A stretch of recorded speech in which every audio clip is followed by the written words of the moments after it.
অন্যান্য বিষয়ে খুব সোচ্চার হয়ে যায়, মাঝে মাঝে হতে হয়, কিন্তু এটা তার চাইতে বেশি যেন সোচ্চার হয় আমরা নাগরিক।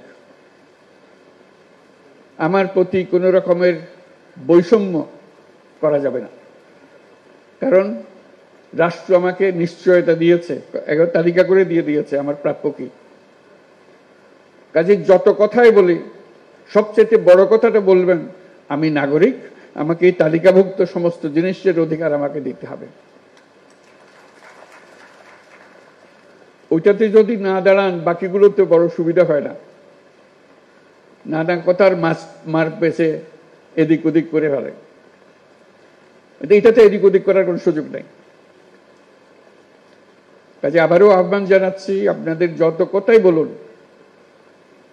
তার মধ্যে বারে বারে বলুন যে আমি এই দেশের নাগরিক, আমার জন্য সংবিধানে দেওয়া সমস্ত নাগরিক অধিকার নিশ্চিত করতে হবে।